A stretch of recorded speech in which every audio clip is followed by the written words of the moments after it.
hello, hello, hello. Good evening. Good evening, good evening, good evening. And once again, good evening. How's everybody doing? I hope well.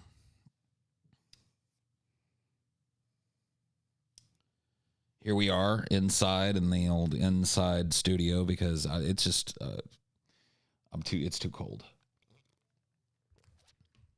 To be quite honest and quite frank and quite Paul with you, it's too cold for me to be outside right now. So we can't do the phone stream thing.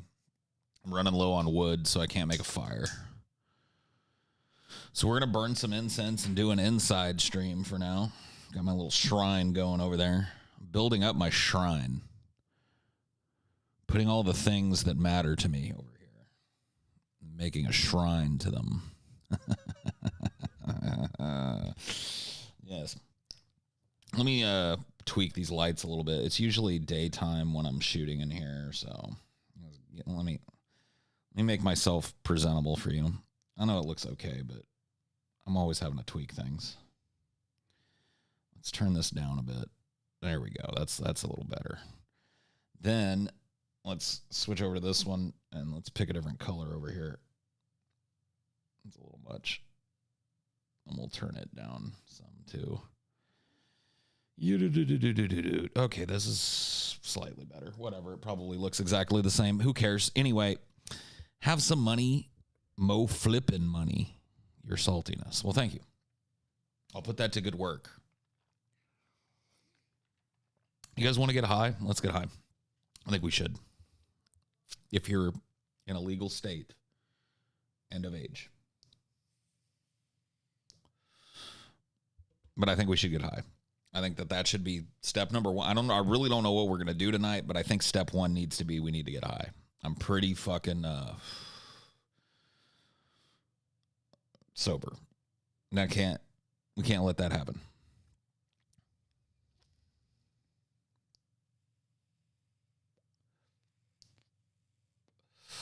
I don't know if this is going to hit it either. And I hate to do this to you guys, but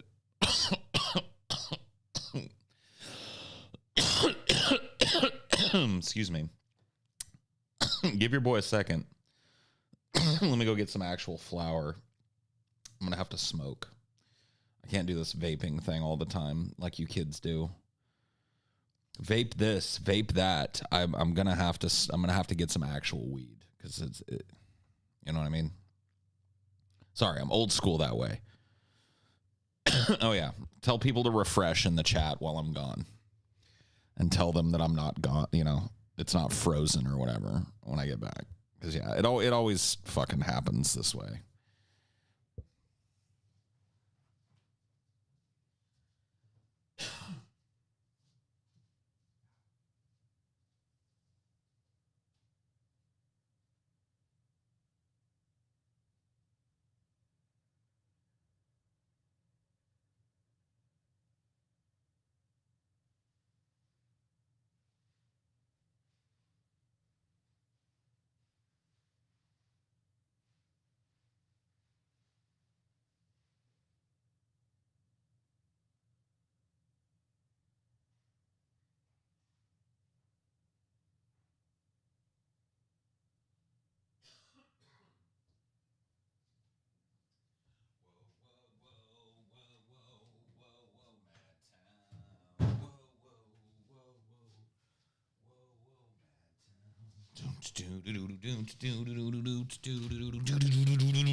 If you can see inside my heart, it makes it seem like I have a job.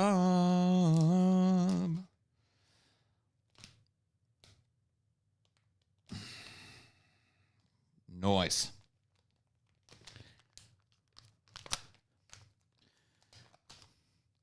All hail the Salt Lord. Yes, you've come to pay your tributes to me, no? Well, get on with it then.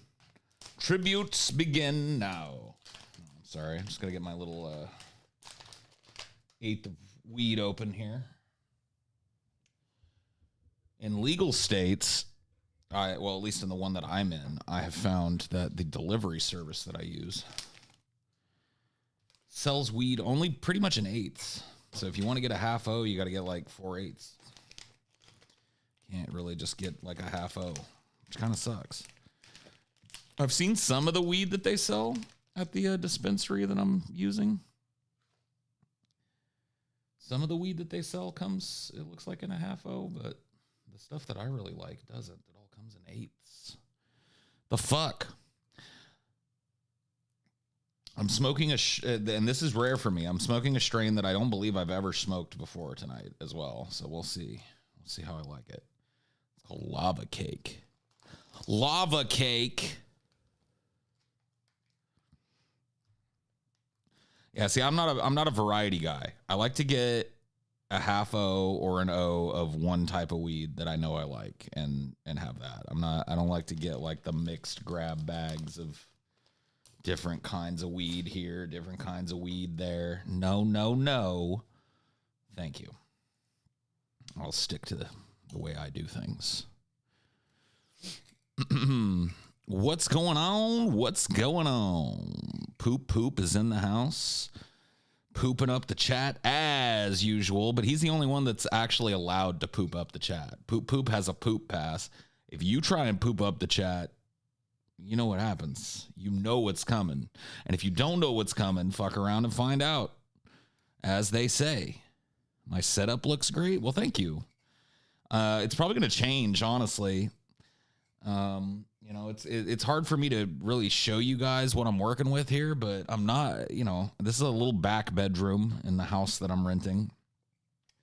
I don't have a whole lot of choice. I think it's going to look really cool. You guys tell me if you think this would be dope or not. I want to get a really cool rug and put it on the floor over here. And then maybe even like set up Dinor. Once that's the case, set him up over here so you guys, because he loves to like lay in here with me. So that's what I'm thinking I'm going to do. Just like set up his little bed right there in that floor space that you guys can see. And then Dinor could be chilling there. I kind of like that idea. How's Cyberpunk going? I mean, it's going, dude. It's going. Like, I got to be honest with you guys. Like, the more I play it, I like it. Like, I'm having fun with it, but I really feel like... And then there was a dude, I posted about it a little bit on Twitter. There was a dude that was telling me that, like, oh, you're playing it wrong, basically. Like, you're supposed to play it like The Witcher, apparently, because I haven't played all the Witcher games and shit, so I'm still new to those. He was like, yeah, in The Witcher, you're not supposed to do the side quests until after you finish the main quest. I'm like... Because the problem is, quite honestly, I've got it set on hard, not like in whatever the max is, but like one less than that. So it's like, you know, easy, normal, hard, insane. I've got it on hard because I wanted to actually, you know, be challenged a little bit by it. In the early parts of the game, to be honest with you, I was learning how the game works, and you're a little weaker, but dude, at this point, I'm level 32 or 33 or some shit like that, and nothing can beat me. Like, I'm a totally absurd fucking 30k plus headshot monster. I'm stealthy as fuck. I went the pistols route, so I've got like this ridiculous silenced revolver that basically one-shots every enemy in the game from stealth with a headshot. So there are literally just like piles of headless corpses in the Night City morgue because of me. Because when I go into like one of these missions, I just kill everybody. What's the point of getting found and getting into a gunfight when literally I can just kill anybody in one shot and nobody can see where I'm at. So I just pick off the people in the room, and then I go to the next room and I hide, and I pick off the people in that room. And then pretty soon I've got this whole area completely devoid of people, and then I can loot it and finish the quest.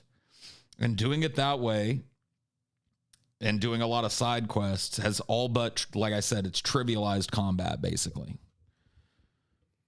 Like I take a pistol out, I walk around the corner in stealth, I aim the pistol at a dude's head, I pull the trigger, their head explodes, and that's it. That's combat. Now, in order to like not get bored doing that, I use blades now. So sometimes I'll just like be like, fuck this. I'm not going to bother whipping out my gun. I'm just going to run in there with my sword.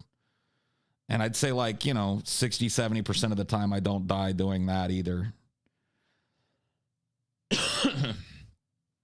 So yeah, they've got the game balance feels like it's a little off, and that's got to be a hard thing to tweak. But for me, if it's on hard and I'm able to just trivialize 99% of the content, that's typically like not a good thing for me. The story is I'm not a huge fan of the story either, but I don't need it to have a fucking great story. The story of like, it's an open world game. So, I'm there for the sandbox situation. I'm not really looking to be led around by my dick by a story. And there's been some pretty weird stories in it. In the side missions anyway. But I know not a lot of people have played it, so whatever. How are the characters? Some of them are pretty fucking good, and some of them are pretty fucking annoying. It just depends. Like some of the fixer characters are really interesting. Like some of the, the people that give you jobs called fixers. Some of the like companion type characters that you meet are okay, but most of those, to be quite frank with you, are a little bit annoying. It's like, I don't know. I liked Pan Am's quest line. Pan Am is one of the companion characters that you can romance, I guess, in the game. And her quest line was okay, I guess. But every other like companion quest line I've done. Well, number one, I was cucked by choosing a man. Because here's what happened, right? Pan Am is DTF a dude. There's this other character that's a cop named River that you work with for a while. He's a guy.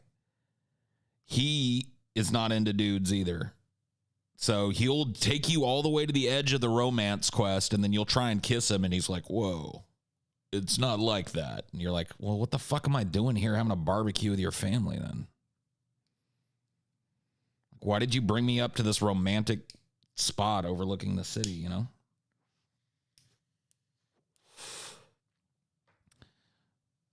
Oh, yeah, there's a lot of Neuromancer in the game. It's been a long time since I've read Neuromancer, but there's a lot of Neuromancer in the game. There's a lot of Deus Ex in the game. There's a lot of... I'm trying to remember the other game that it really fucking reminds me of. Deus Ex really...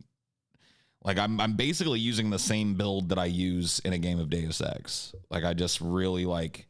My favorite thing to do in Deus Ex was to go stealthy and to really pump the pistols and shit and just be sneaky.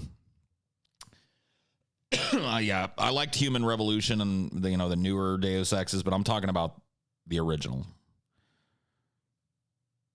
I beat the latest Deus Ex and found it underwhelming. I haven't beaten the latest one. I beat Human Revolution, and then I beat, of course, Deus Ex 1 and 2. There's Deus Ex 1, and then there was Deus Ex... I can't remember the name of it. I did beat that game. I had it for Xbox, I think, but it was not a good game. So the original Deus Ex is what I'm talking about. System Shock. Yeah, exactly. Yeah, a lot of people credit Neuromancer with really popularizing the cyberpunk genre. It certainly wasn't the first, story that you should probably classify in that way, but oh, here, let me flip this shit so you guys aren't looking at backwards pictures.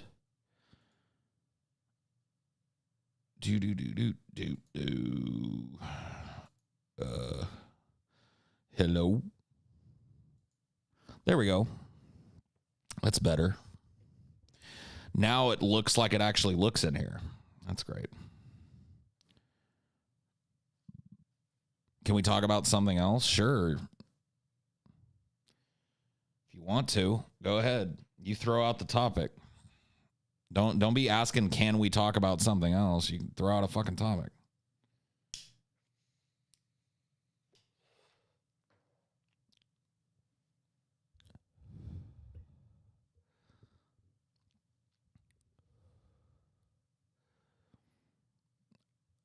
I did finish Hades, yeah.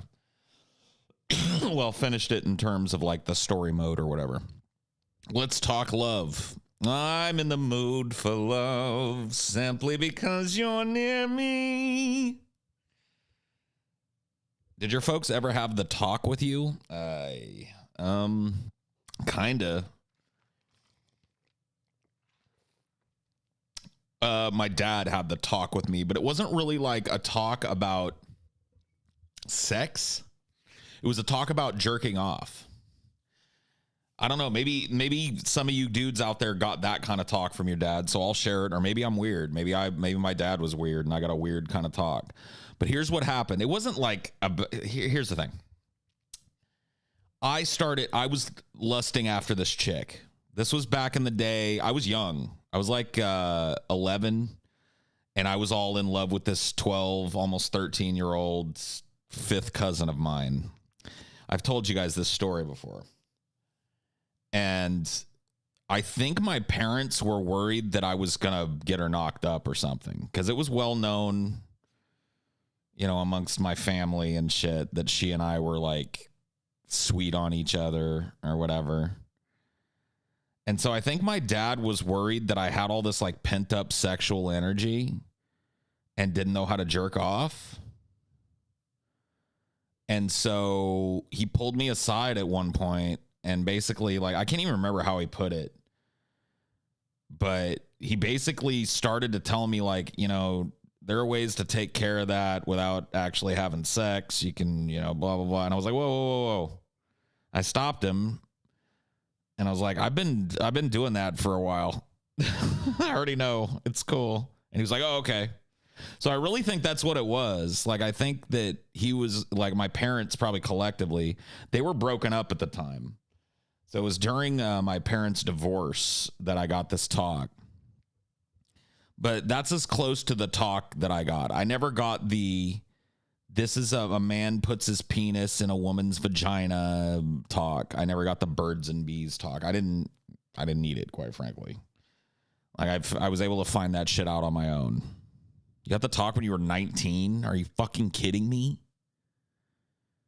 Are you fucking kidding me? I was 11 when I got that talk. And I'd already figured out that aspect of the talk. You got the talk when you were fucking 19? You have to be joking, dude.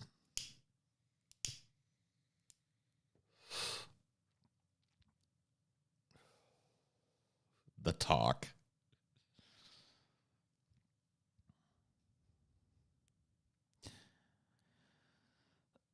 Never got the talk. My dad just let me have one of his Playboy mags and let me go to town. I mean, I already had that. Like, that's the thing, is like, my parents didn't have to worry about, anything with me. I figured it all out on my own. It happened very organically with me. It's a pretty simple thing. And so I didn't need any help on that. And I got basically the talk in school. You know what I mean? Once you get into like middle school, you start to get the sex ed shit.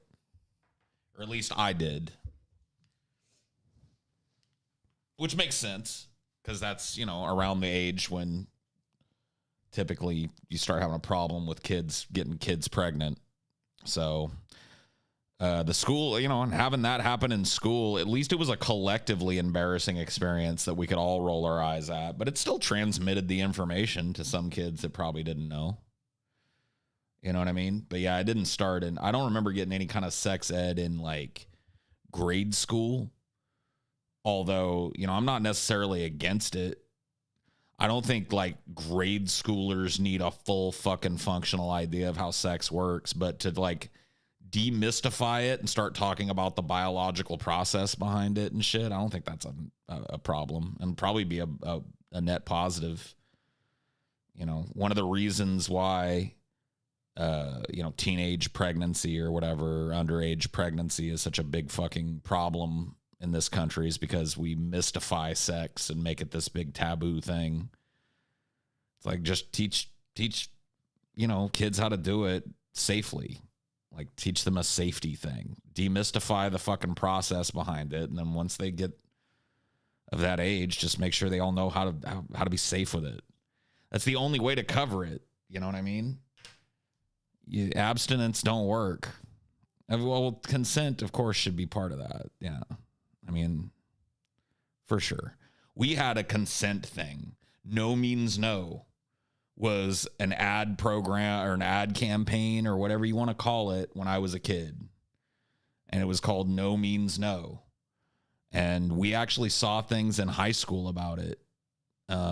About how, like, I remember it had some cringy fucking thing on it, but it was definitely all about consent. It was like this cringy reenactment where there was some dude and he was kind of kissing a chick. And then she was like, you know what?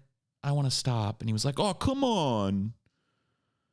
She was like, no. I really think we need to stop. Oh, come on. And then, it explained, hey, you don't do that.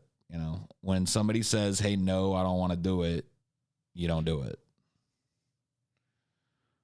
So I got consent training back in the 90s in high school. Is there a way to make that not cringy? No. But I tell you what, dude, cringy as it was, I just remembered it, right?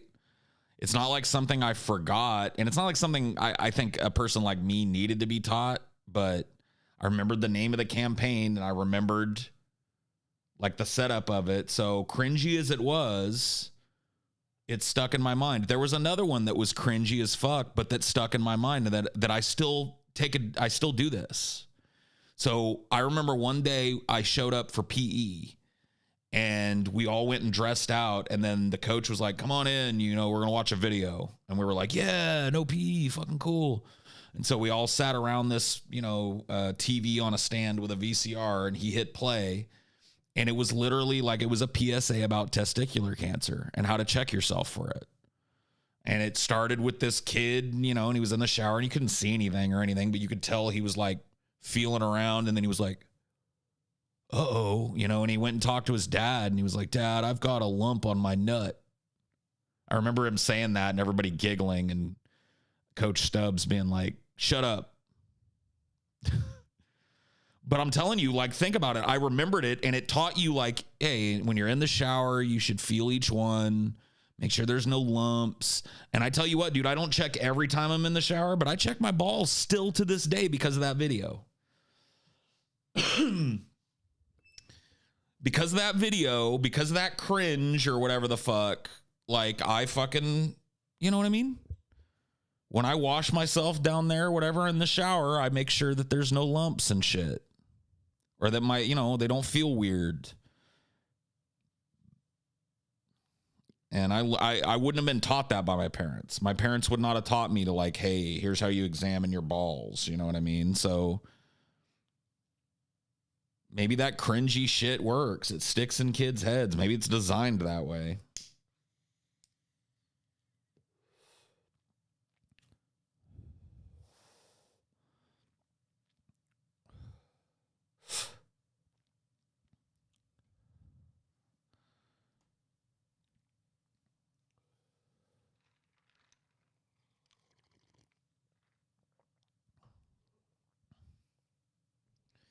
Yeah, everybody should be checking the boys. And I'm kind of glad I got that fucking PSA. Anti-drug PSAs were, I don't know, man. Those were always kind of off the mark. See, like when it comes to biological function and stuff, if you're curious about that or there's some kind of thing that kids should be like checking your balls to make sure that you're, have testicular cancer or whatever the equivalent is for people of the, cis female kind of persuasion. Like we need to know, like people need to know about their goddamn bodies. That's one thing. But I remember in high school and middle school, because once again, the anti-drug stuff didn't really start in earnest until I was about in middle school. And I remember that being just pretty uniformly like disregarded by the kids that were in my class and in my friend and peer group or whatever. Because a lot of us, like, here's the problem with it. They lied to us. And like anytime we're going to be lied to, like if I'm going to watch a video and it's going to tell me something about a drug that I've been around and it tells me lies about it, then I know that the whole fucking video is bullshit. And that's really how me and my group of friends felt. Like, I'm not claiming that I was some big giant pothead in middle school, but I'd been around weed. You know, my parents smoked weed every once in a while. I knew people that smoked weed. I had cousins that smoked weed. And they were saying shit about weed that, like, to a fucking 7th grader that had been around weed and seen adults passing the J and shit. You know what I mean? It was like, what?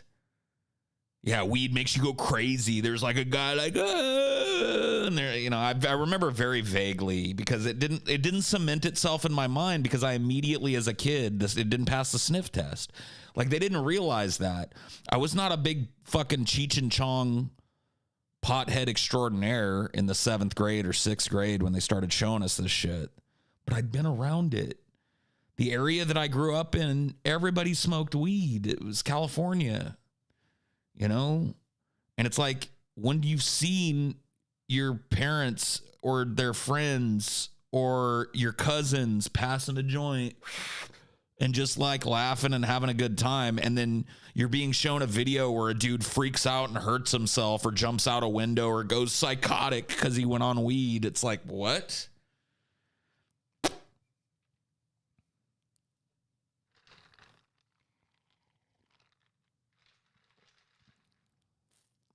Yeah, we had Dare as well.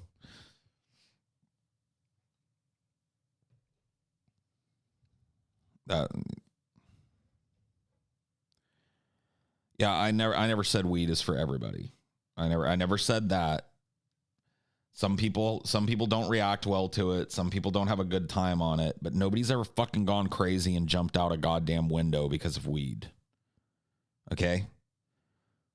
Nobody's ever seen Little Green Martians because of weed and went psychotic and had to be put in a straitjacket because of weed, okay?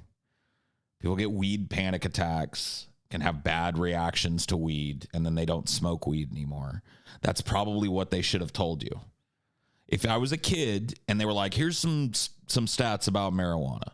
Most people that smoke it enjoy a pretty mild high, find it to be enjoyable. You know, some people that smoke it get panic attacks, but by and large, it's a relatively harmless drug.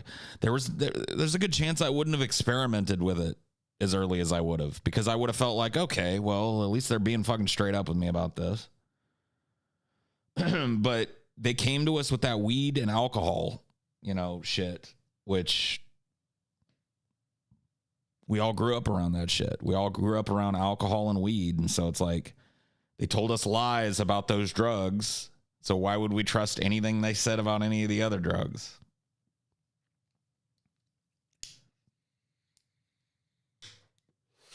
You want to know what taught me not to do drugs more than anything else? Like, when I say not to do drugs as I'm taking a hit, I mean hard drugs. Not to become a fucking heroin addict, not to become a crackhead, not to become a whatever, you know what I mean? Why did I not go down that dark road? Because I saw other people who had. Being around other people, specifically in my area of the world where when I was growing up, it was tweakers. People that were on meth. Being around genuine meth heads was enough to really never make me want to experiment with super hard drugs all that much.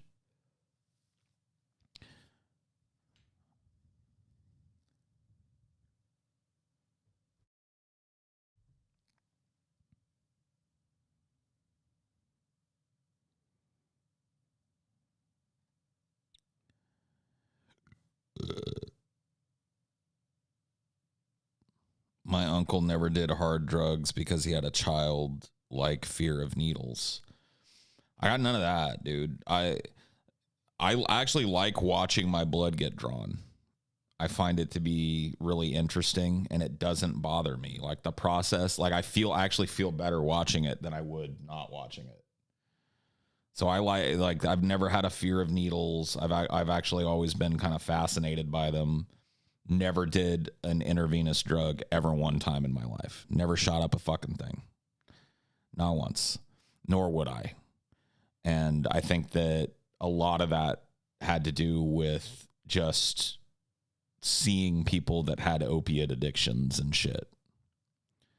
Where do you go for therapy? Why do you think I'm the dude to ask?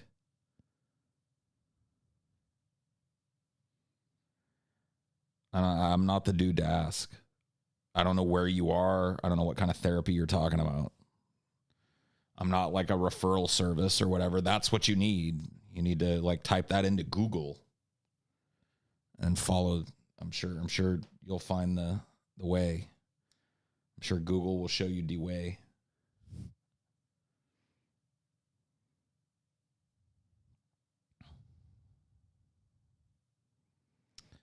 Sucks that most therapy is exclusively online now. I mean, it does kind of suck, but it's not all exclusively online.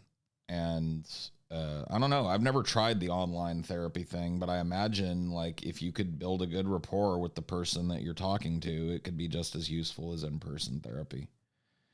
I did distance therapy actually with my counselor that I had for years and years. When I got divorced and moved to Texas, I obviously could no longer go see him in his office. And so we did Skype with video, and it worked fine for me. But I'd already developed a rapport with him, so. The crazy one? Yeah, the crazy one.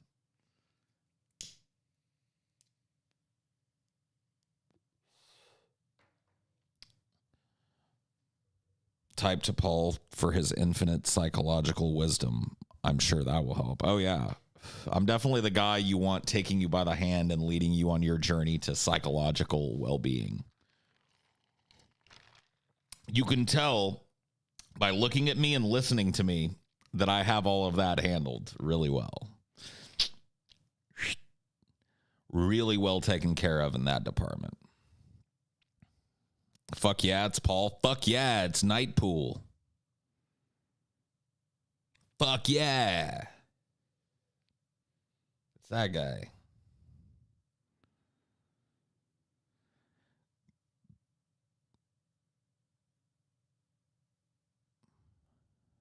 What about that ex of yours that did meth, or am I misremembering that? No.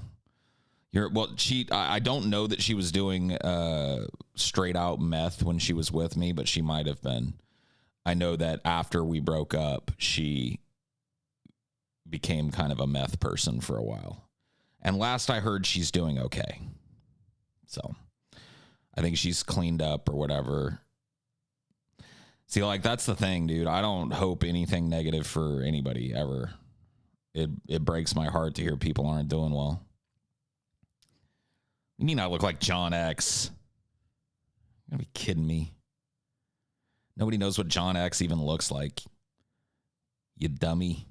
Do you think that alien abduction stories have some kind of truth to them? I don't know.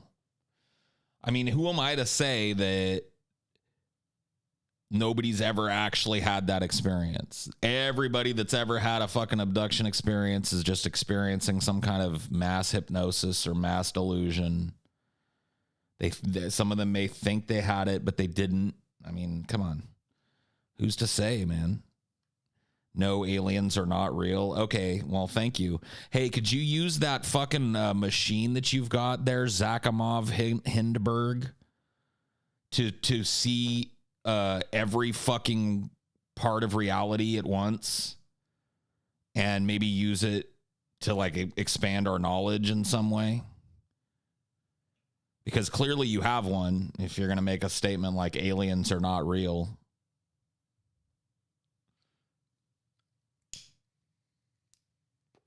Clearly you have some kind of magic machine that can see the fucking future and the past and every fucking planet in every solar system that exists in the expansive universe. It makes me feel better to be at least open to the possibility. Sounds cool and mysterious. Yeah. I mean, I agree.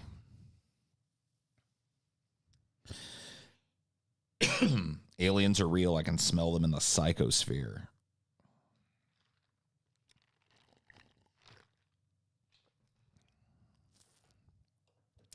A fellow sensitive. A fellow psychic, I see.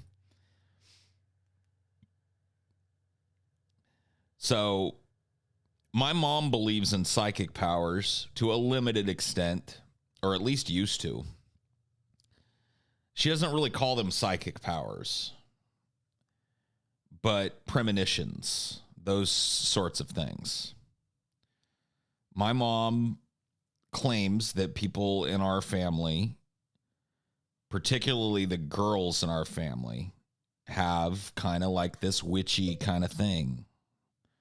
Like you can have like a dream, and that dream it's not exactly what happens, but that dream is like a warning about something that is about to happen. It's a very self-reinforcing belief, and obviously not true. But I was raised believing that it was. Not Wicca. There was no structure to it other than, it was like she didn't call it the shine or whatever, but it was explained almost like that. It was like my mama, she would have dreams and then things would go on and happen that were related to the dream, and she started learning to listen to those, and it would kind of let her every once in a while know when something bad was going to happen, and then I do the same thing and blah, blah, blah. And so I was kind of raised with that kind of thought that I might be psychic. And it was pretty brutal finding out that there was no such thing as a psychic, I thought, cool, man. Yeah, because I had a real active imagination. So I was like, cool, bro. A little 6-year-old Paul or 7 or 8-year-old Paul. Yeah. My dream was about this, and then this. I started getting off on the idea of it. And then, in my teens, when the internet came around and I started looking into it, was like, oh, okay, there's no psychic shit. I see what happened here. This is like that Santa Claus thing.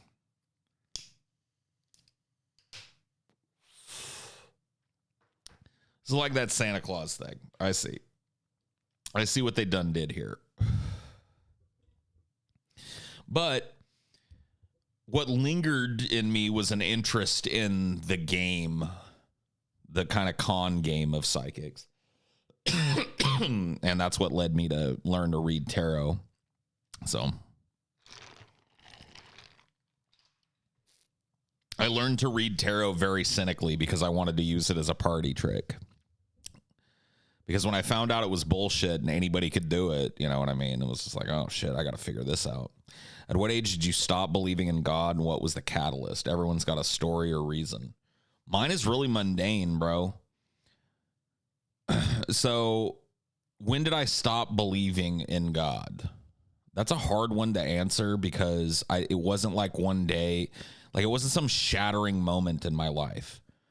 As a young person who didn't know any better, I was raised Christian. My parents are Protestant, kind of general. My mom was raised Free Will Baptist, but she's more of just a generalized Protestant. I think my dad was just along for the ride, and as far as I know, still is. But I really don't think he believes in anything, much less God.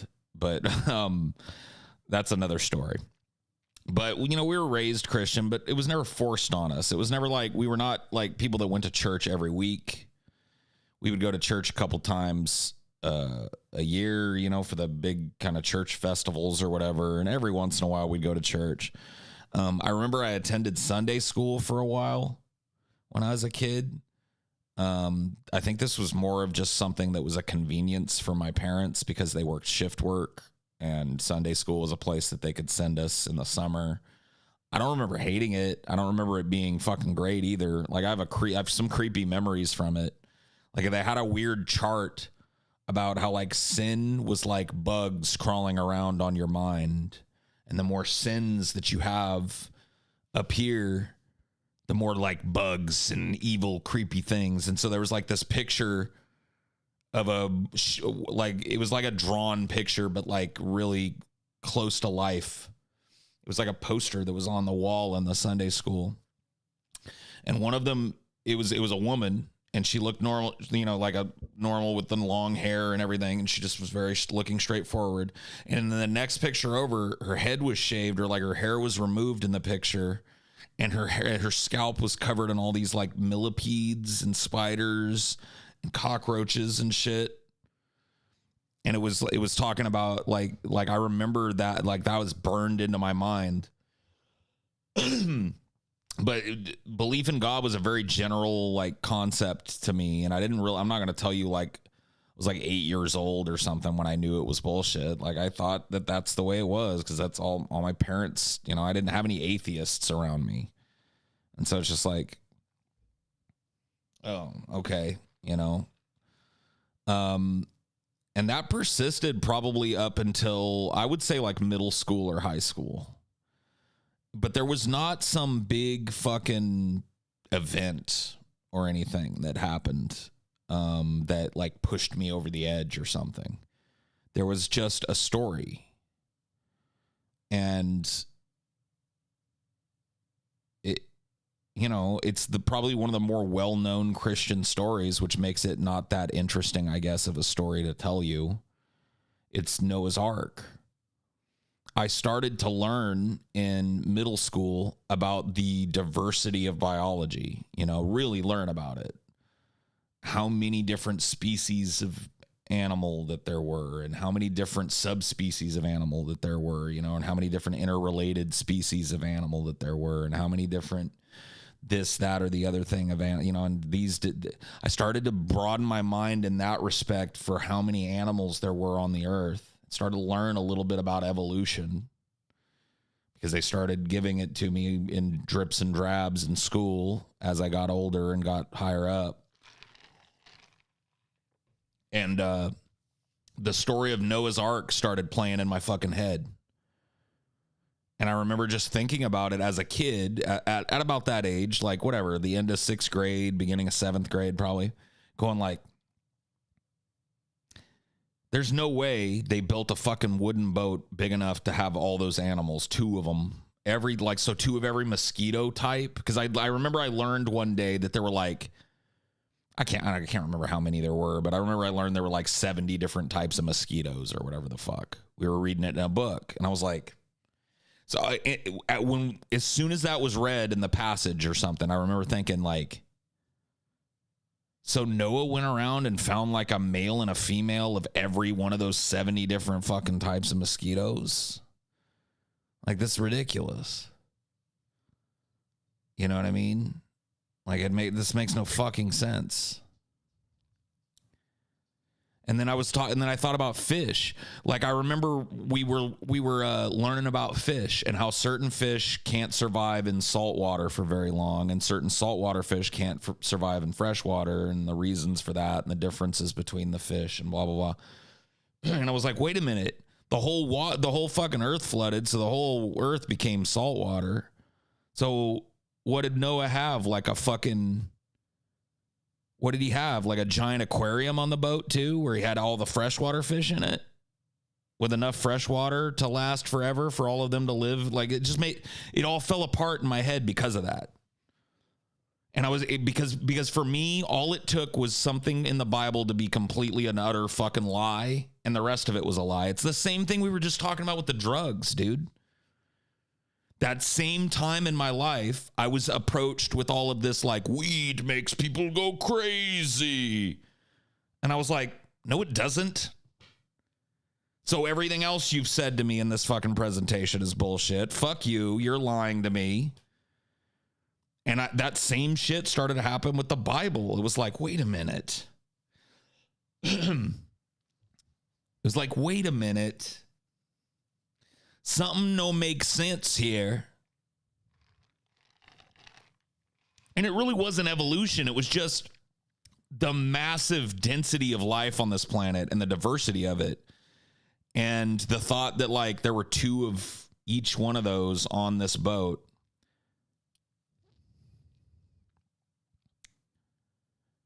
It became an absurdity. And there are various ways that Christian pastors and Christian apologists try and explain that absurdity away, but it was enough to kick me right out of the religion. After I started looking at some other claims that were made in the Bible, and then finally in my teens, reading the Bible a couple of times. And I'll tell you guys why I did that as well. You might want to call it a relapse or something, maybe. But I started to get really mentally ill right around the first year of high school, my freshman year. I mean, it started before that, but it really started to kick in right around the time I was 13, 14 years old. And I thought I was going out of my mind. And a lot of that was just like puberty mixed with my mental illness starting to express itself, and that being mixed with living in a time where that type of shit wasn't properly diagnosed, especially in kids. And so I turned to, I was like, okay, people are, my mom thinks there are answers in this Bible. So fuck it, I'll read it. And I did. I didn't read it. I tried to keep an open mind with it. And I was like, look, dude, if there's answers in here. Yeah, when my panic attacks started, yes, Joanne. Among other things, but that was the big kind of, and you feel like you're dying. And I didn't have, once again, you guys got to understand, I didn't have anybody I could turn to about this. You know what I mean? We didn't even really go to church, so I didn't even really have a pastor I could talk to or felt comfortable talking to. And so it was just like, it was on me. And I shot out the other end of it, still an atheist. But I didn't call myself an atheist at the time. I didn't start calling myself an atheist until I was in my 20s. I said I was agnostic for the longest time because I just, I kind of went like, oh, I don't believe that, so.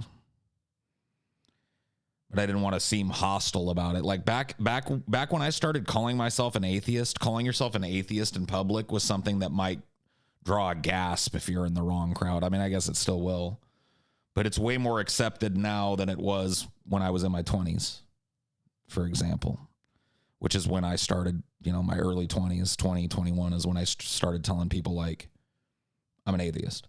And stop being like, I'm agnostic. I used to tell people in high school when it came up, agnostic. Well, it was true. I'm also agnostic, but I happen to also be an atheist. I'm an agnostic atheist.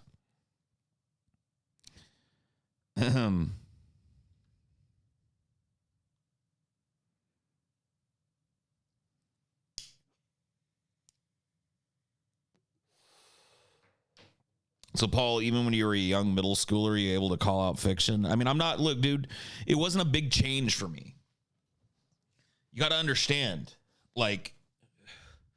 I'm not trying to paint myself as some kind of atheist warrior or whatever who escaped religion heroically in the 6th, 7th, and 8th grade. No. It was bullshit to me already, but it was something that was fundamental that I started to learn about how the universe worked as I started dipping into okay, this is how gravity works. This is how this works. This is how far away the nearest star is. And it's just oh, your world starts to fucking expand and shit, And some of that shit I knew, some of the, especially the astronomy shit. I was big into the planets and the stars and sci-fi shit when I was a kid. And so there was a natural bent where I knew a little bit about the expansiveness of the universe and shit. And so that probably helped too. But I was never a kid that was super religious or would be like, God bless you or Jesus loves you or any of that shit. So I kind of started out that way because I just had very milquetoast, middle of the road Christian, but not pushing it kind of parents. Hippie, my mom is a hippie Christian, still is to this day. Kind of always has been her whole life. What I mean by that is there's this what was that fucking Bible called? Maybe one of you guys will remember it. There was a Bible that started getting passed around in the 60s.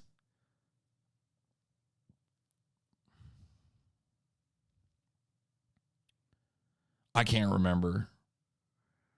But maybe it was the New International. I don't know what it was, but my mom was like a hippie Christian. You know what I mean? It was very live and let live. It was very like, not new age, but just like kind of like Christian, but in her own way. Like she took from it what she believed, and what she didn't believe didn't matter to her.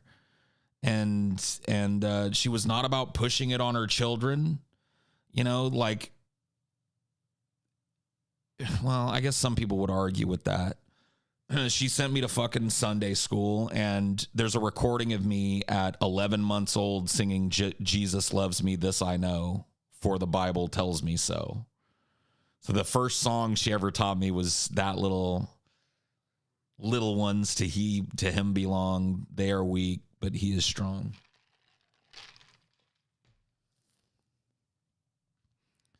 The Good News Bible, that might have been it. I don't know. But yeah, no, like I said, we went to church once or twice a year, if that. Never pushed on me, never forced me to read the Bible, never forced me to adhere to any religious tenet that wasn't, you know, just a social norm, like, you know, thou shalt not steal or whatever. I had to adhere to that one. But, you know, wasn't like, I don't know. I don't feel like she ever pushed it on me, and so I don't feel like I really had much to escape, and that probably allowed me to question it a lot more than in maybe some people who had it pushed a little harder on them as children. Hippie Christian, isn't that an oxymoron? You got to read a book, Ian Jones. If you think that there were no Christians in the hippie movement, you got to pick up a book about the hippie movement, or watch a nice long documentary about the 60s that covers the hippie movement. There was a strong contingency of Christianity in the hippie movement. 100%, dude. Long-haired friends of Jesus. Go listen to the song Convoy. He talks about how there's a convoy of trucks, and he says he's listing off all the trucks there are, and then he talks about how they're joined by 11 long-haired friends of Jesus in a chartreuse microbus. Meaning, you know, like a pink fucking VW bus. 11 long-haired friends of Jesus. Yep.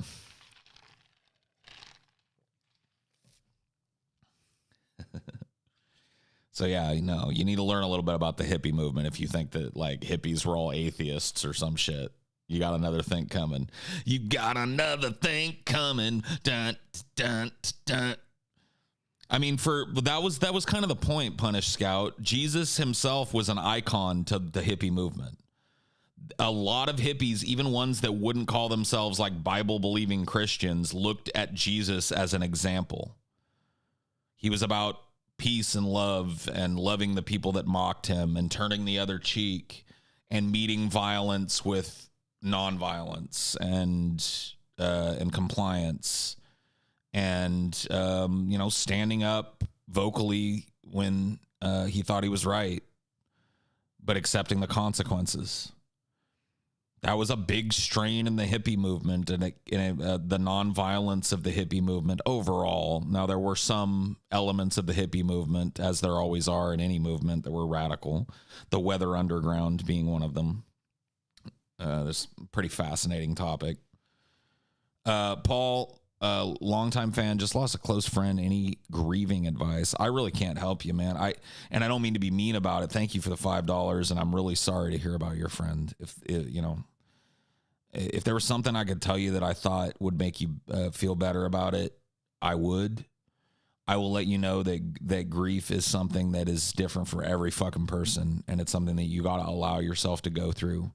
Anybody that wants to tell you they've got this or that or this or that or this or that for you about how you should be grieving for the loss of your friend is filling your head full of bullshit, unless they're telling you to just do whatever feels right to you. Go visit their grave if you want, cry if you need to, call people that you knew that also knew them and talk to them about it, and make your way through it, man. That's the best advice I can give you. I'm sorry to hear about that, bro. I've lost a few friends and some family, and it's always tough. There's just not a. It's a tough thing. No, it's all good, dude. Thank you again, and once again, sorry to hear. A lot of people losing people. You know, 1 of every 1,000 Americans who were alive at the beginning of 2020 are now dead from COVID.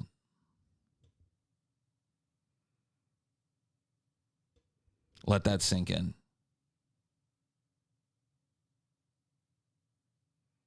I don't know if you lost a friend to COVID, but I'm just letting you know. Like, a lot of people losing people now.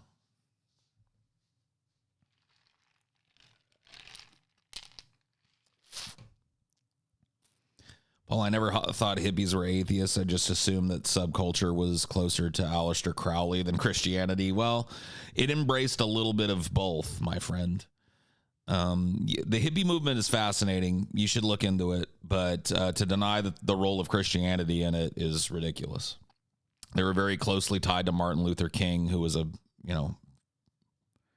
reverend. So. Yeah, I could do DFF hippies. I mean, my mom was a little young to actually ride the crest of what you see, like the big march on the National Mall and the Vietnam protests and shit. And she was still like 10 when that was going on, so she couldn't exactly be a hippie that took part in all of that. But that movement remained strong in the subculture for a long time after. And so when my mom was a teenager, that was definitely kind of woven into her social circle and how she presented herself. And that's how she presents herself to this day. Paul, I just saw you live and had to jump in and watch. Take my money and smoke a bowl with me. Will do and will do. I'm ready to go if you are. Just give me a sec and we'll pack up and then we can hit this together. Well, hold on. I've already got one kind of packed. This one doesn't count. Let me dust this, and then I'll pack a freshie, and I'll let you know. And anybody else that wants to smoke along with us, you do.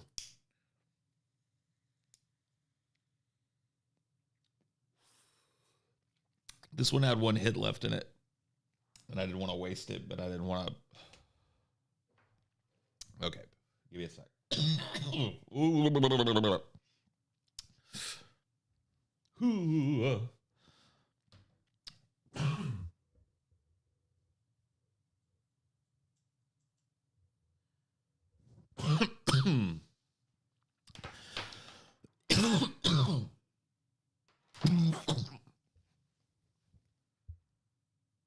Ooh-wee. Excuse me. All right, now we're going to pack a freshie. And then we'll smoke a bowl together. This, by the way, is the only weed request I will be taking tonight. I'm not Shabisky. I can't hang on that level.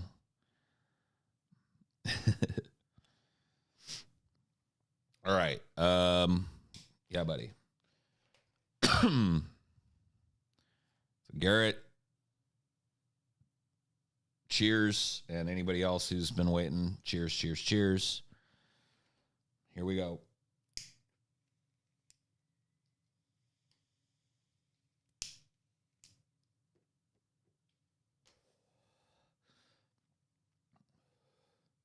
So I packed you a bowl, Garrett, and smoked it for you. And you can tell everybody that this is your bowl. It may seem quite simple, but it was smoked by Paul. I hope you don't mind. I hope you don't mind. I take a break between hits. I want to get high, but not completely lit. Elton John, dude. Did I just write an Elton John parody live? Yes, I did.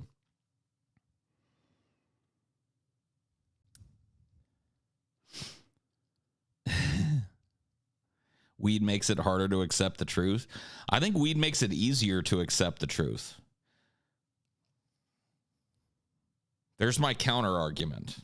Now who's right? One of us, maybe.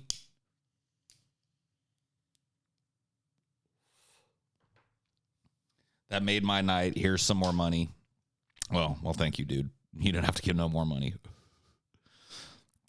But I appreciate you stopping by and chilling and donating. I appreciate it, man. Thank you. Very cool of you. And, dude, this is a nice bowl. I hope you're enjoying yours as well.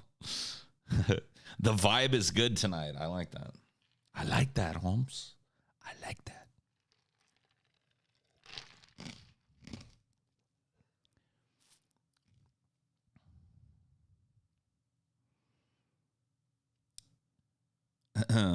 As a sober, I feel left out. Don't worry about it, bro. Hey, if you can put up with the ramblings of a rampant stoner, then there's a stoner in you somewhere. You don't have to smoke to be a stoner, okay? It's like you don't have to be a neckbeard to be a neckbeard. You don't have to have a literal neckbeard to be a neckbeard, you know?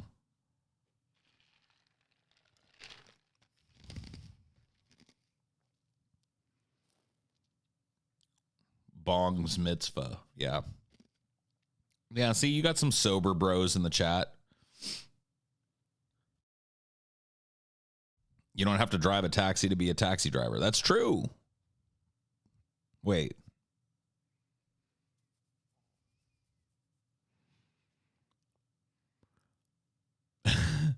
Is year old? I don't know, dude. Maybe. Paul, it probably is. Paul, do you have a favorite jazz song? Yes, I do. My favorite jazz song is Basin Street Blues by Louis Armstrong and a host of other people. It's one of the songs that I can listen to, and if I'm in the right headspace, I can just squish, squish, darling. I weep. One of very few songs that'll put me in that headspace. How much of Hellraiser lore do you know? Extended universe kind of shit. Because I know that there was like a Hellraiser comic for a while, and there've been like, you know, some like novelizations and shit. I'm not great. But like, ask me a question, I'll probably know it. Like, I mean, I know every character's name, but as far as like what Hellraiser is about, I can pretty much answer anything you've got. Like, I've seen every Hellraiser movie that exists at least 2 times, most of them 3 or 4 times. And I've done an extensive review on them that involved like watching those movies multiple times to write the review. So, yeah.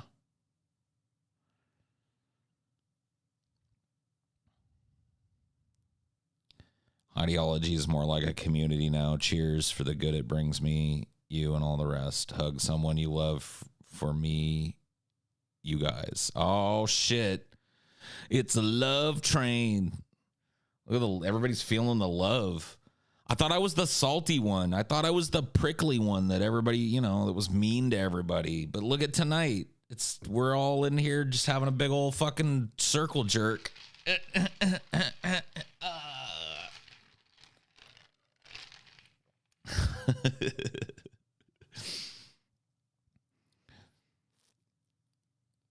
Don't say love too much, or that obnoxious guy that looks like Scotty will come. Oh, you're right. The J Word Network says, I love you guys. See, dude? People all over the world send Paul money. Start a love train. A love train. People all over the world, send me your money. Oh, man, dude. Yeah. What's the strain? It's called, what is it called again? Lava cake. Lava cake? Is that what it was? Fuck. I threw away the fucking outer packaging. I have more of it. I think it's lava cake. I'll find out for you in a minute when I have to get up to pee. I'll look. I got another 1/8 of it in there that's still in the outer packaging. Yeah, lava cake is what I'm 90% sure. And woo, speaking of, the lava cake is hidden. Oh, Lord. Pardon me while I,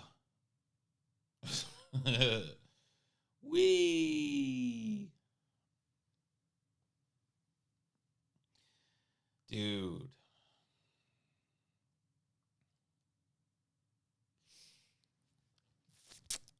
We used to call weed like this creeper bud back in the day, but that's not even a thing anymore.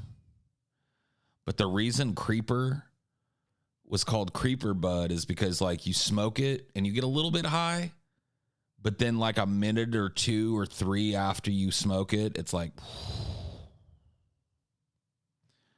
So back in my day as a teenager, this would not have been called lava cake. Nobody would have known what strain it is, and they would just warn people like, "Oh, it's creeper bud. Gotta be careful."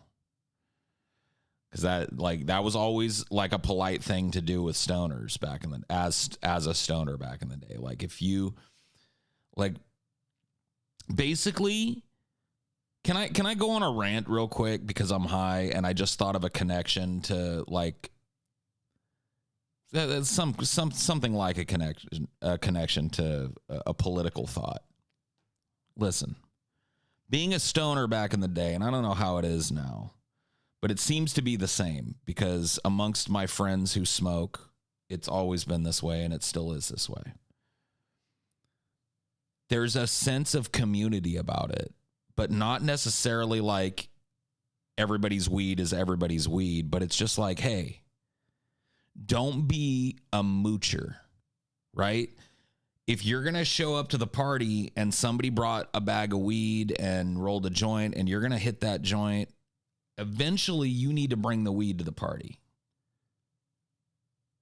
You see what I mean? And this was an unspoken and really unnecessary to enforce rule. No moochers allowed. Cooperative, collective dedication to keeping the party high. This was a very important thing. A very important thing. If you smoked somebody's bud in your stoner brain, there's like a little hash mark under their name where it's like, dude, I got to smoke out X. I got to smoke out Jimmy. I got to smoke out Lucas. I got to smoke out Elizabeth.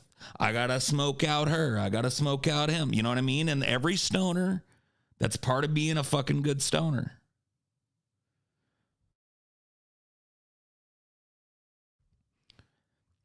Like, even if they're not friends, but they're like acquaintances and cool people and cool folks, and they smoke you out one time, it's like, okay, well, if I bump into these folks and I'm holding next, you know they're getting smoked out because they were dope to me, right? This is part of the stoner code. Hash mark, yeah. Pragmatics, mutual aid. Look at stoners and their ability to keep everybody in buds. If you want an example of pragmatic mutual aid, that's exactly right. It's the truth. I mean, as silly as it is and as stoned as I am making it, and pardon me while I go a little higher, because why not?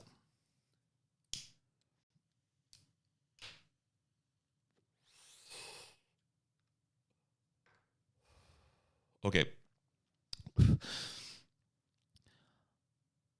It's a salient point. Like, people need to start listening to stoners. We have some good ideas. But don't people mooch when they get too stoned? So here's the thing, dude. And I can't say this enough. No, let me tell you know what? Fuck it. I ain't even going to say it. Let me tell you a little story about how a mooch was dealt with one time. This was in high school, And I had a big group of like people I knew that were acquaintances and that I was cool with. And then a smaller couple of groups of friends that didn't really have much interaction for most of my high school career. One of them was like the stoners that were all in drama with me. And the other one was kind of my nerdy group of friends. But all, whatever. Anyway, when I would be hanging out with my stoner group of friends, what the fuck am I talking about? This is the problem. See, this is the problem. This is why people don't listen to stoners, because we lose our place. I was telling a story. This is right. That's right. I just had to remind my stoner self. So when I was hanging out with my stoner friends, it was kind of rare, but not unknown, that somebody that not everybody knew all that well would come and chill with us. And typically this was just another stoner that it was cool, and they came by every once in a while, and sometimes they became part of the group and of acceptable stoner people, and sometimes you only saw them once in a while, but 99.9% of the time they knew the code. But every once in a while you'd get a moocher, and we had a moocher once. I won't say his name because people know the town I'm from and when I graduated, so I don't want, But we had a moocher. I'll make up a different name. Luis. Let's just say his name was Luis. And Luis loved to smoke. But Luis never had any weed. What's a Luis going to do? Well, find another group to smoke with. Here's how it went down. And it was so nice. We all got together. Like, we knew Luis was coming by, and he wasn't coming by all the time, but he would stop by. Never had any bud. Hey, you guys want to smoke? And so we all had a meeting. A legit quick ass meeting. And it was like, Luis is done, right? Has Luis ever smoked you out? No. Luis ever smoked you out? No. Luis ever smoked you out? No. It was all no's, and we all knew what had to be done. So next time Luis showed up, come on in, bro. I'm gonna spark this J up. Pass it around, and when it comes to Luis, he just gets skipped. And that's exactly what went down that night. And he was like, oh, that's mine. He's like, no. And we just kept passing the J, and Luis got a contact high that night. And guess who stopped showing up? There was no, that was it. The bong wasn't passed to him that night. The weed was not passed to him. Luis he got a contact high that night. And that's it.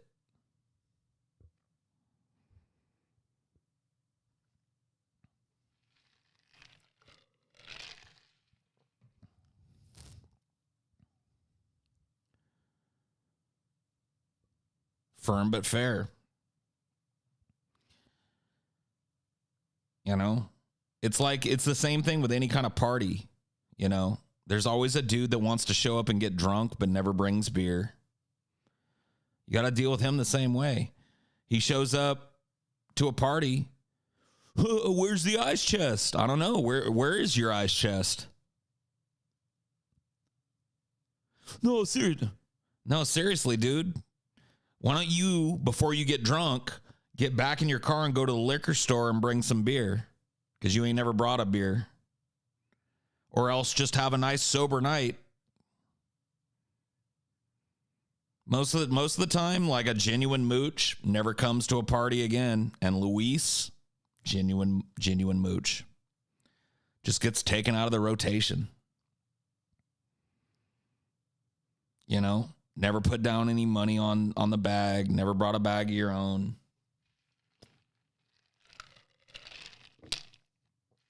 Well, hope he learned his lesson. Probably not. If he learned his lesson, he would have shown up next time with a big fat bag of weed and been like, hey guys, I'm sorry about that shit, dude. I didn't mean to be a mooch. I brought a fat bag and it's on me tonight, dude. I'm going to smoke you guys up tonight.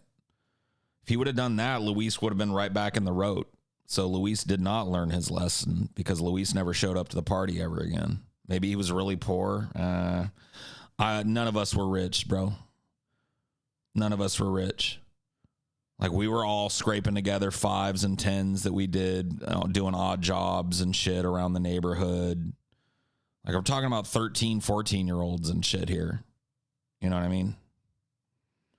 Our little fucking bags of weed, when we were able to afford them, came from like birthday money, and you know what I mean? So I mowed lawns in the summer and shit for stash money.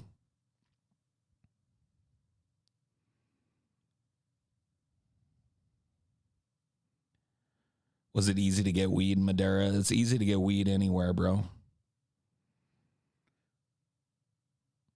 It's the most commonly used illicit substance in the United States. Like, illegal substance. Which, it's not even illegal in more states than it's illegal in now. There's 30 states that have some kind of legal marijuana and 20 that don't. That's pretty crazy, but cool.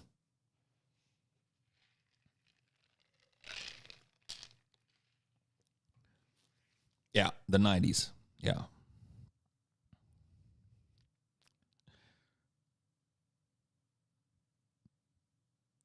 One of the main reasons it's ridiculous, it's even illegal, it's everywhere. Yeah, it literally is. Like, I'm not going to sit here and tell people that are living in illegal states how to cop weed. That's just not how it works, guys. Like, you can go get that information from somebody else. But let me just tell you that, like, if you live in the United States of America and you live either in or adjacent to a medium-sized town, there's probably like a dozen people dealing weed in your vicinity, if not more. It's just a matter of like meeting those people. That's it.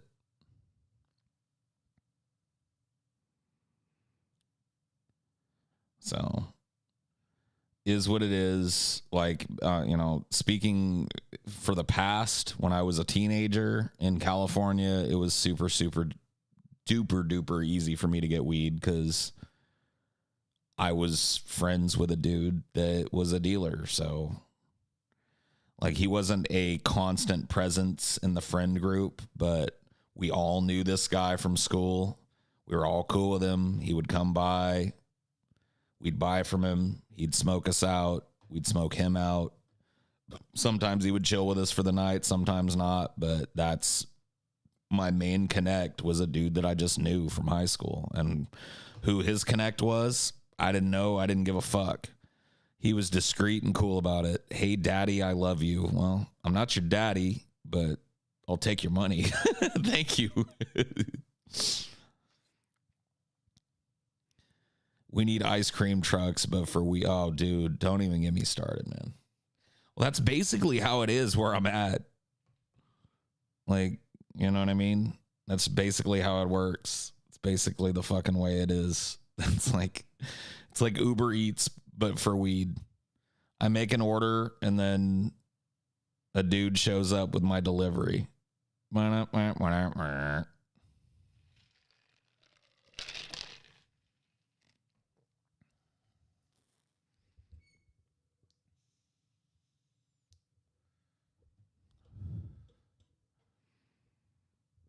If ANCAPs ruled, then there would be delivery trucks for all kinds of drugs. I guess. I mean, I don't know. I don't know if we'd need, like, I'd be down with it every once in a while, but like stoner fucking, like, there's already enough of that music with the fucking ice cream trucks and shit if you live in an area where one visits. Like, I wouldn't want like them ruining Bob Marley for me.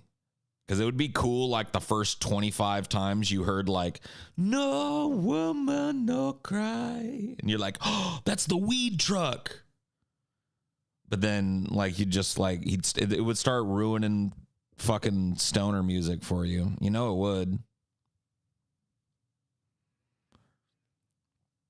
It would be great the first 20 or 30 or 40 or 50 times, though. But then eventually it would get lame.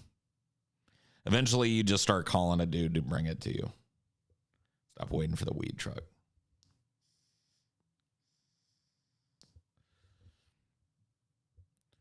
I haven't heard an ice cream truck near my house in a while. They don't come around. I mean, COVID kind of,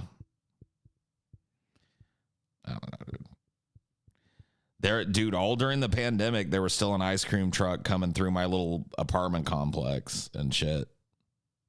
And still kids running around and going and getting ice cream and shit. So go fig.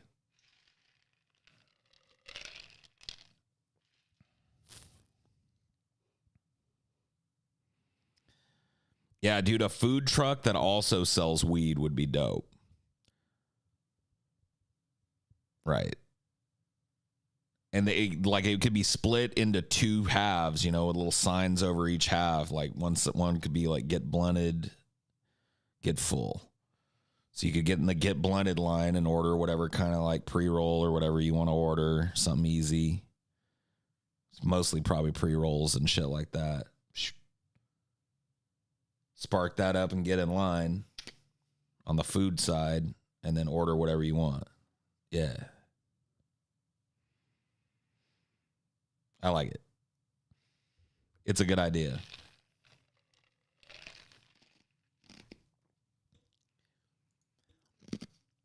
Dude, what's wrong with you, Mendacious C?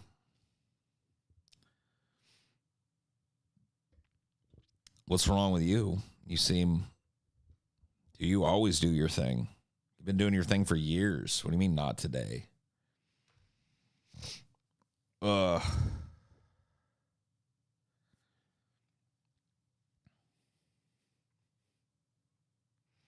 Bob Loblaw.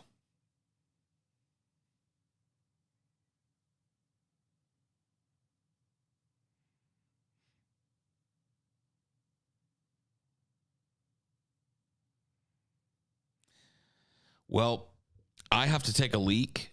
I'm going to get up, stretch my legs for just like 5 minutes or so, probably. You guys hang out. You know how these work. I'll be back. I'll put you on the BRB screen so you can watch the thing spin and look at 13 or 14-year-old Paul, who clearly was not high in this family photo. Clearly didn't show up to this family photo after oops getting blunted with his friends after school.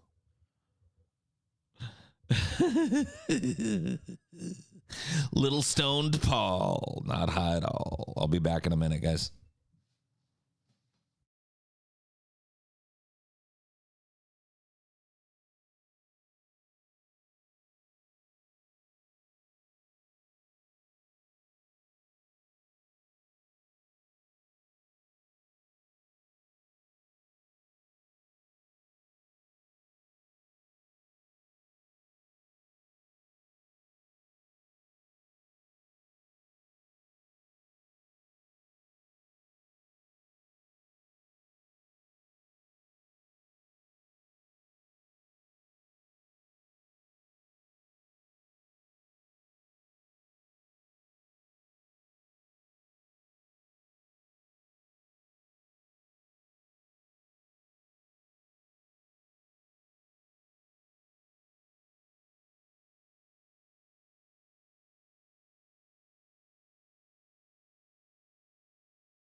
I love it. Somebody threw up deuces in the chat right as I came back.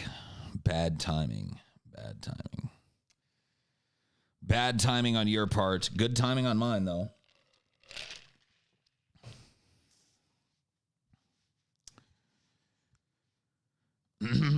One toke over the line, sweet Jesus. One toke over the line.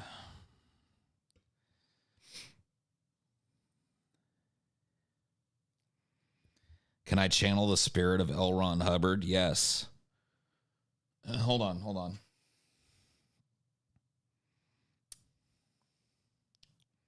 Give me 1 second. I have to set it up.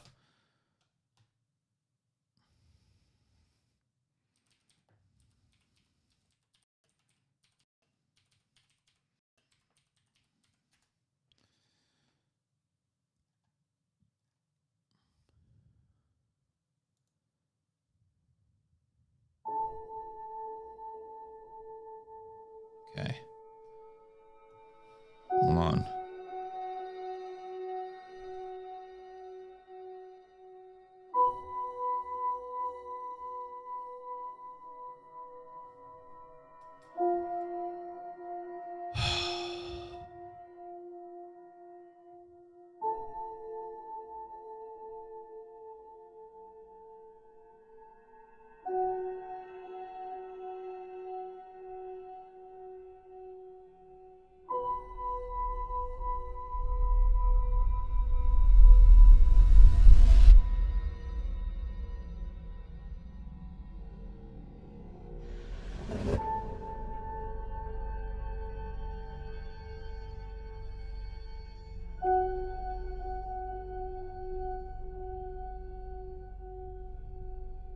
Odd.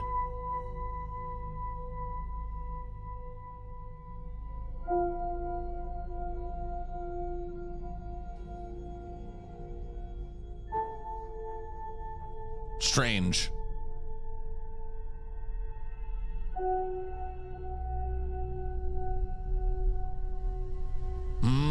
Might someone tell me where I am?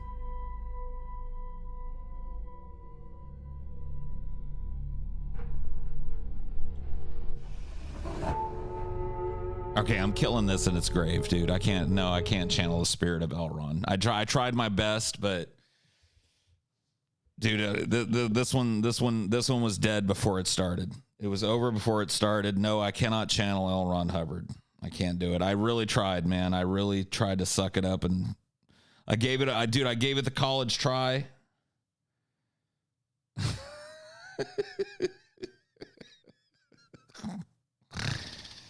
Oh boy. Sometimes you just gotta pull the fucking plug, you know.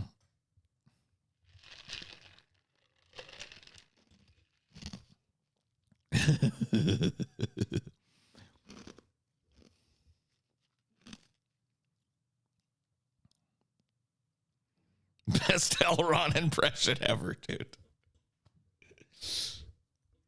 I really goofed the floof with that one. No, I can't really do an Elrond, man. At least you can say you tried.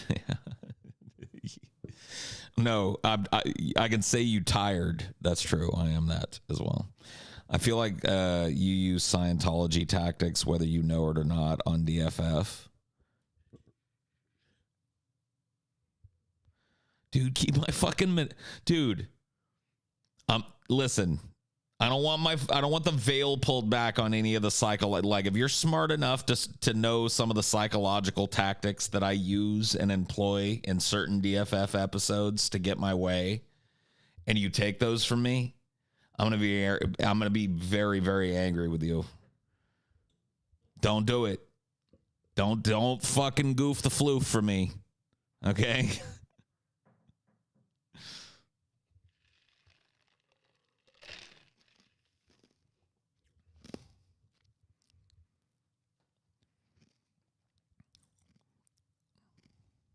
I employ a number of tactics. We'll leave it there. When we're having these versus episodes, whether it's me versus TJ or me versus Scotty, or if the versus episode is like, you know, like one of those like top 10 lists or whatever, any kind of like competitive episode, I have a plan going in. Or I develop a plan on the fly if I don't know who the participants will be as I decide which way I want it to go. Now, it doesn't always go my way. It's not 100%, but hey, I come with a game plan. Let's put it that way. Yeah, one does not simply just goof the floof.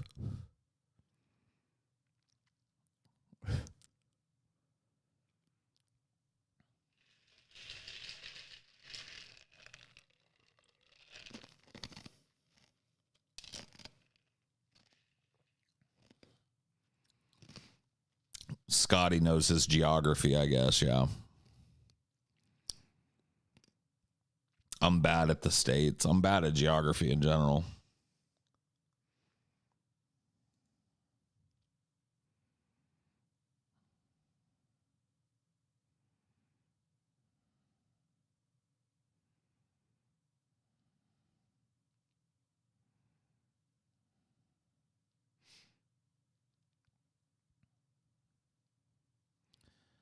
TJ is blazing a trail. Where's it going? You think you can name every state, Lord of Duck?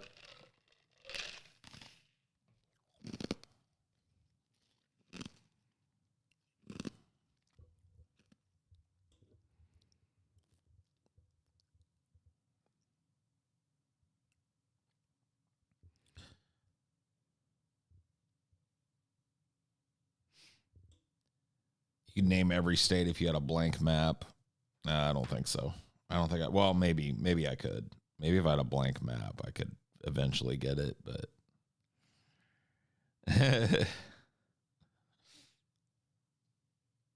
Jawan knows them all, see?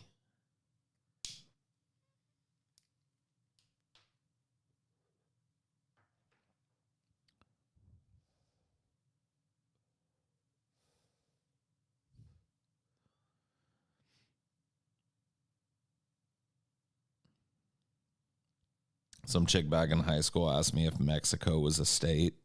Did you say basically yes?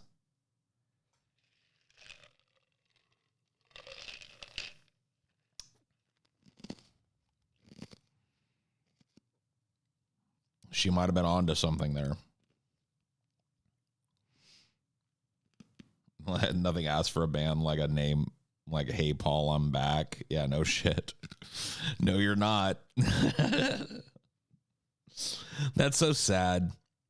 Somebody like made a fucking whole ass account named Hey, Paul, I'm back. And before I even noticed that they existed, they were banned by one of my specters. That's fucking awesome, dude. Like, no, you're not back. You're corn. Hoist by your own petard, my friend. He really goofed the floof on that one.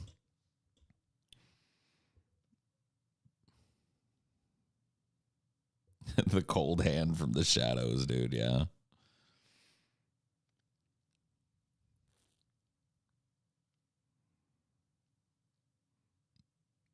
No, Paul, you misread it. It was, hey, Paul, I'm black. Unban that man now. No, I didn't misread it. Whoo. Well, here's the problem. Because it's been so long since I sat in here with all of you, I've gotten stoned to the point where all I really want to do is sit and play a video game. I don't know if that's really a problem. I guess I just have to be selective with what video game I play.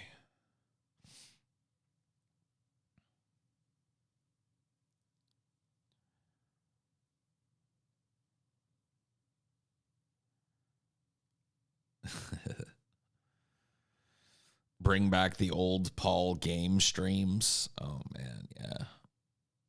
Those were fun. What? Oh, man. Yeah, I just don't have like right now the ability to stream at the quality that people demand or whatever the fuck. Like I don't got a good streamer setup that'll let me like my machine will play most games acceptably for me, but like when it comes to playing them and streaming them at the same time, it chugs a little bit.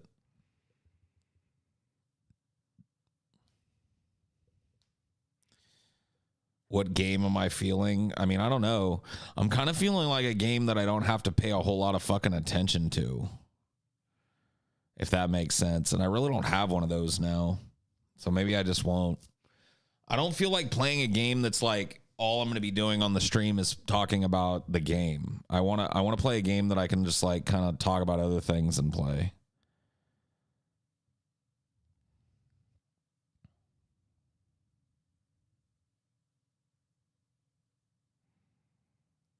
Elite Dangerous. Yeah, I don't have it. I don't have it installed, unfortunately.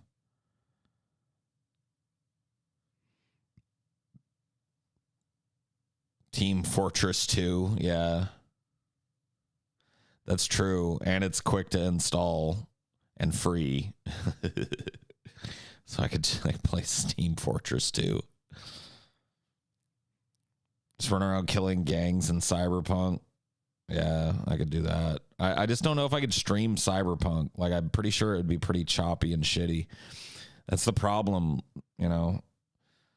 Like, my rig is cool when I'm just gaming by myself. I can play pretty much anything. Yeah, I could play Heroes, I guess. Fall Guys. Ugh. But yeah, we could do a Heroes game, I guess. Maybe do some viewer games if you guys want. That game requires a little bit more attention, though. I can't really turn my brain off and play it. I can't, like, pay attention to, like, other things while I'm playing that. Hearthstone? Eh.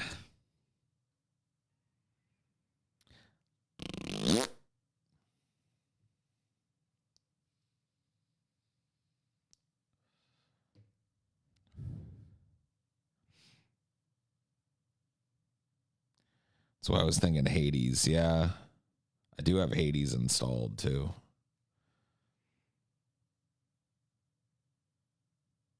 Phoebe wants Team Fortress 2 in the worst way. I don't know.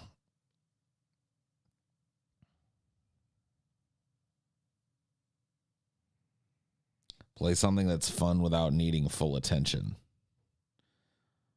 Yeah. Overwatch? Oh, God, no. That game requires attention. Dude, you type RuneScape one more fucking time, and I'm going to ban you myself. I will never play RuneScape.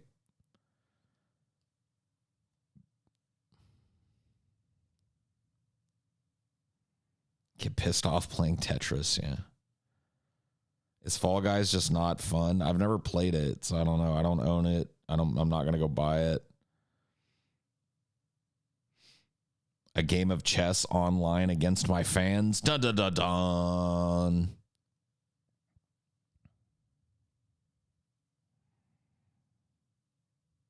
GeoGuessr. What was the fan game? It's called DFF versus the World. It's here on my channel. I played through like almost all of it, I think. It was almost at the final boss or something. And I'll finish it one of these days, but I have to pay attention playing that game.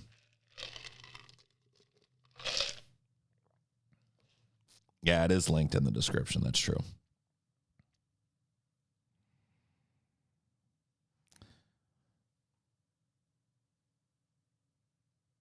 Let's see.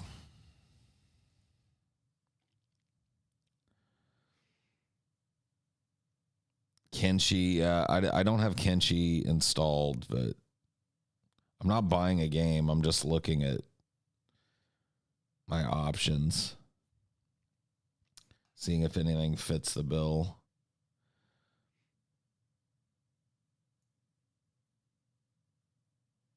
I honestly don't think anything does right now, unfortunately.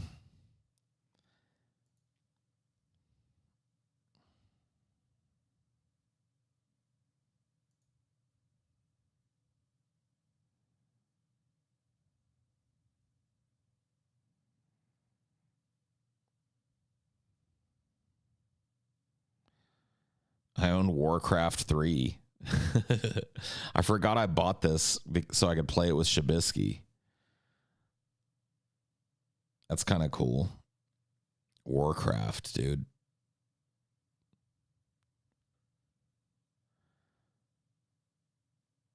Yeah, Heroes of the Storm, blah blah blah.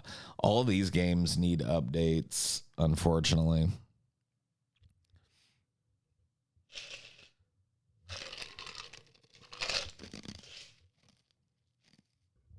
Played Dota 1 on Warcraft 3. Oh my god.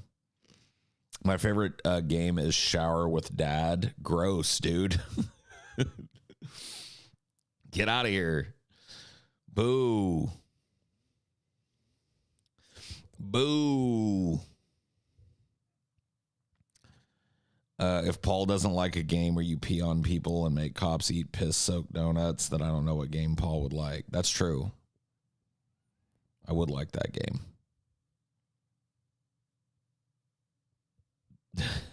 Team Fortress, dude.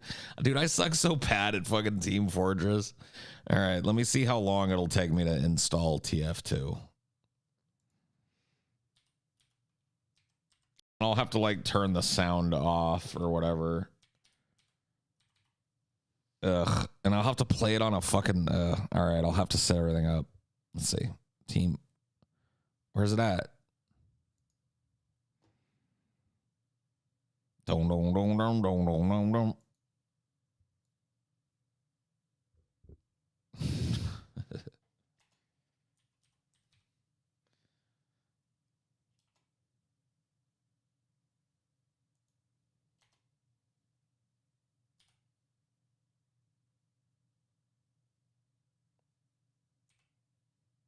Yeah.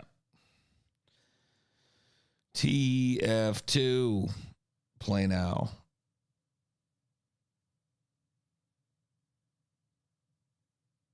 Yeah, dude. It's going to take forever to download, isn't it? Probably. Let's see.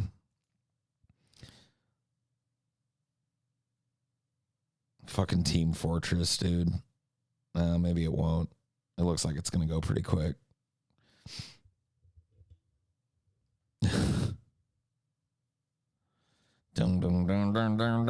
I fucking suck at this game so bad, dude. I'm going to die over and over and over again and just be salty.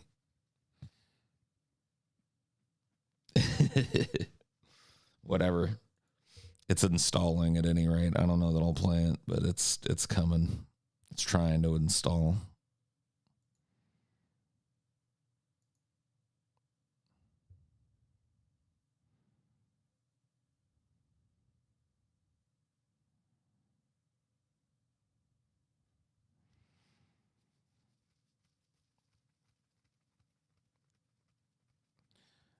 I do have this Phoenix Point game. I can kind of mindlessly play that probably. That's installed. That Desperados game. I can't really do Bayonetta. I've got Among Us. I guess we could play Among Us. Any of you guys have Among Us? I do own that, and that's installed. I guess I would play some fan Among Us games. But I got to be honest with you, they'll probably be trolled to oblivion. I would imagine in this community, any Among Us game would be trolled completely and utterly to oblivion.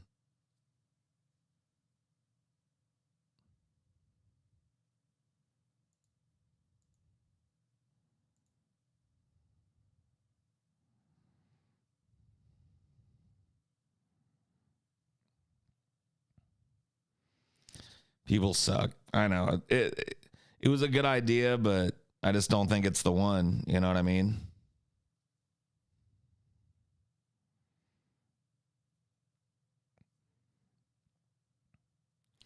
I own some games like the type of game I'm thinking about.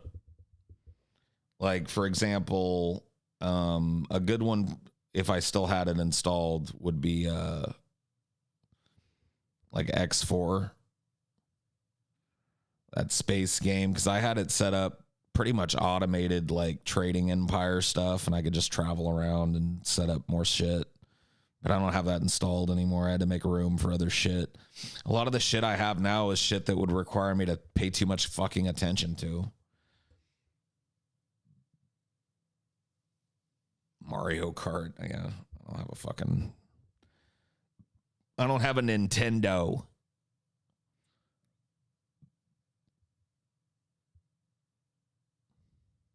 Whoa.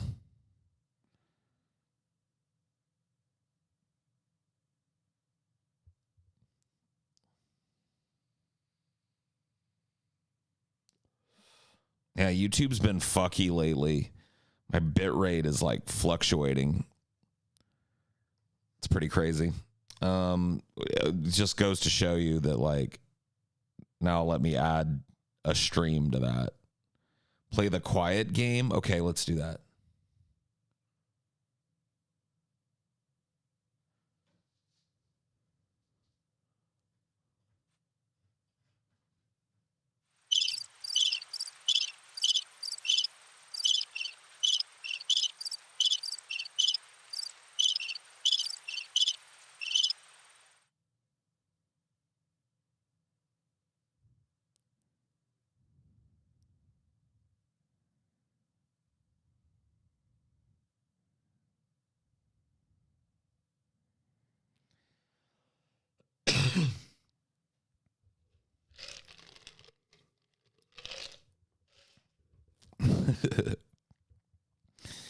Team Fortress 2, dude.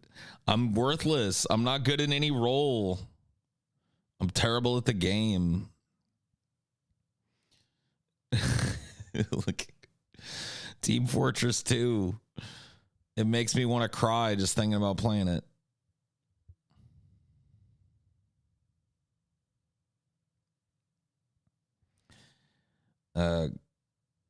Going to fall asleep to my angelic voice. Oh my God. Angelic. Oh my God. Oh, flattery will get you everywhere, so.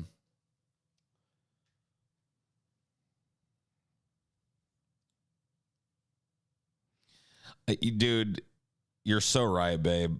I am just completely and utterly indecisive and inconsolable sometimes. She knows this about me. I get in these moods where it's just like I want something, but there's nothing that can satisfy me. It's a very odd thing. Like, I want to watch a movie, but I will sit and fucking just dither over what movie to pick. I want to play a video game, but I'll sit and just dither over what fucking video game to play.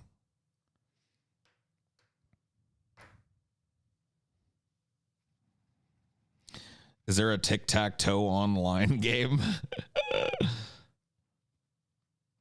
All right. So I can't tell, like, it says I'm dropping a bunch of frames. So what I'm going to try and do is swap over to the YouTube ingest server or whatever the fuck, the secondary one. So I'm going to stop the stream, but just momentarily. It'll come right back. Give me a second.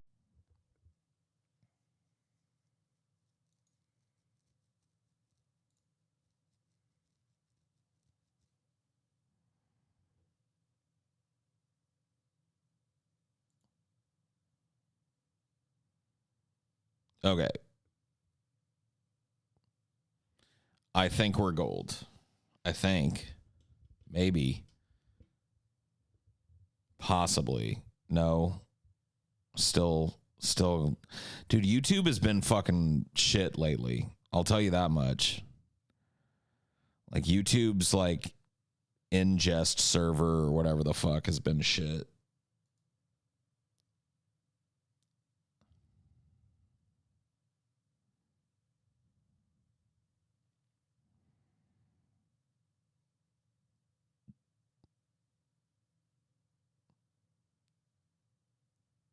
All right, there we go.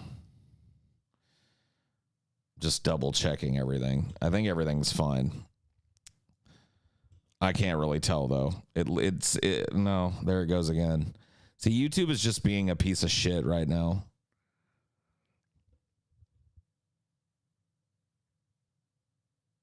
YouTube is fluctuating wildly.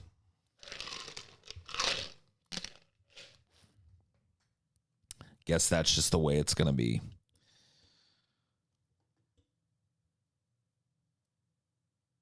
I mean, yeah, if you guys weren't noticing anything, it just says I'm dropping frames.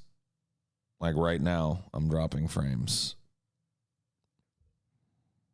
According, it might be my fucking OBS. I don't know. But OBS says that my frame rate is going up and down.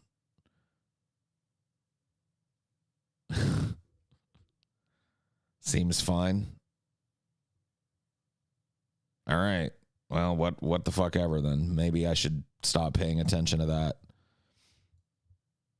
You guys will let me know if there's some fucking horrible problem, I guess. Yeah, I can't. It can't be the internet because you're jacked in. I know, dude. I'm jacked directly into my cerebral cortex. Well, I tried restarting the stream a couple of times today when I was recording with the guys because we do like a private stream as one of the ways that we record from my end. And it seemed to fix it eventually. Stop dropping frames, but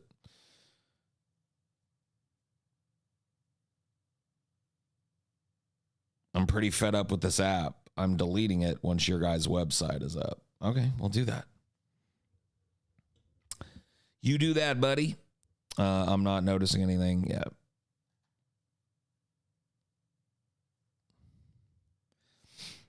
Yeah, dude. But like I was saying before all of that, Amelia's very right. I just get inconsolable sometimes. I get in these fucking moods where I cannot be fucking like I want something, but I can't be pleased.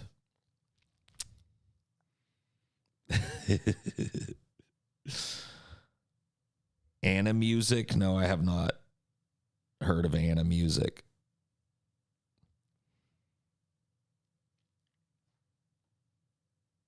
ETA 15 minutes till Team Fortress 2 is done.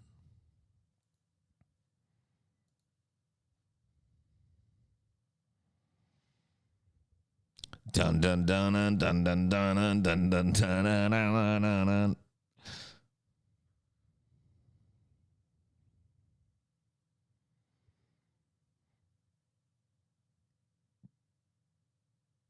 What about Worms? That's a good chill game. Yeah, I think I own one of the Worms games, but I don't remember which one it is. I guess. I don't know what to do, Jason. I want to play a game that's just fucking chill. Like, that doesn't require my full attention so that I can just stream and play a little game in the background. But I'm starting to realize that doesn't exist. I don't want to do Among Us because it's just going to get trolled. Like, people will just ruin the games intentionally. They suck. The only way Among Us streams work is if you like know the people you're playing with or whatever. And I don't think enough people that I know have it to fill a lobby, so. You ever played Pillars of Eternity? Yes, I have played it.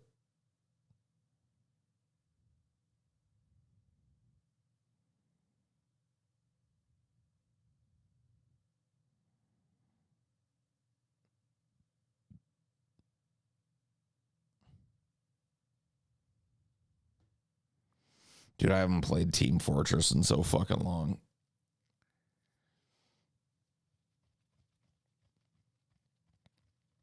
The more I think about it, the less appealing the idea becomes, so I better stop thinking about it. Own any old vintage game consoles? Not really. I have a Wii U. That's a rare one. Hardly anybody bought one of those, but I have one of those.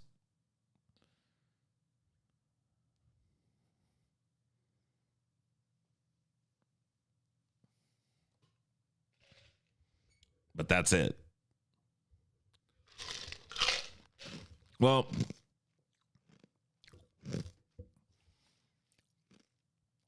I guess that's the stream. It's been a long one, so I guess it makes sense to go ahead and call it a stream. I'm tired of these lights in my fucking face. I'll tell you that much. And I'm tired of dithering about a video game. So I'm going to end it. Have a good night. See you guys next time. Bye.